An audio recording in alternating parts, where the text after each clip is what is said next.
Bonjour, je vous invite à nous rejoindre lors du sommet de la résilience qui se tiendra début février.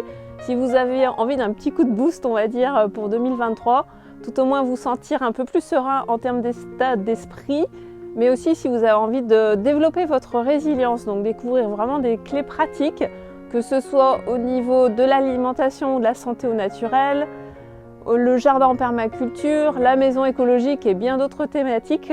Je vous invite à nous rejoindre.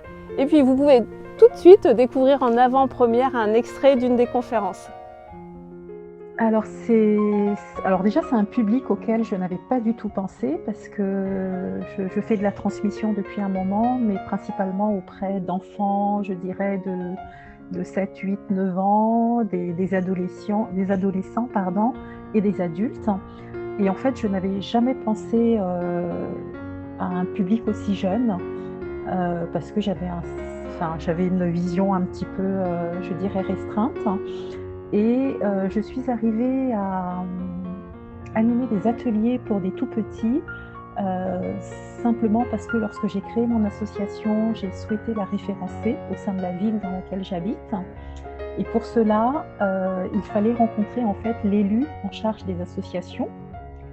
Il se trouve qu'elle était aussi en charge de la petite enfance et elle avait connaissance d'un souhait d'accueillir des ateliers de jardinage dans une structure municipale dédiée à la parentalité.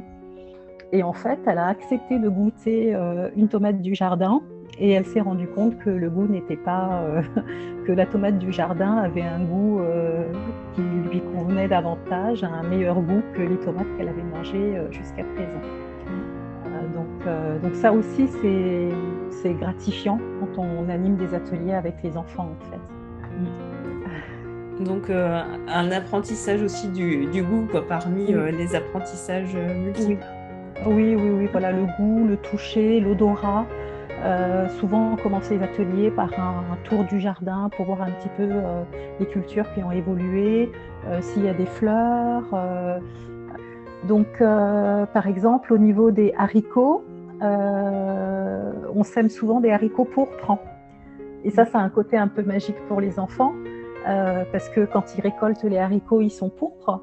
Et souvent, je préviens les parents, si par exemple ils emportent des haricots à la maison, je préviens les parents en disant, quand vous allez les cuisiner, faites-le avec les enfants, parce que ces haricots, ils sont pourpres quand ils sont crus, mais une fois qu'on les cuisine, ils redeviennent verts. Donc c'est comme s'il y avait un tour de magie. Voilà, alors j'espère que cet extrait vous a plu. Donc pour nous rejoindre, c'est vraiment très simple, l'inscription est gratuite et il vous suffit de cliquer sur le lien qui se trouve sous la vidéo. Et je vous dis donc à bientôt pour une première conférence lors de ce sommet. À bientôt!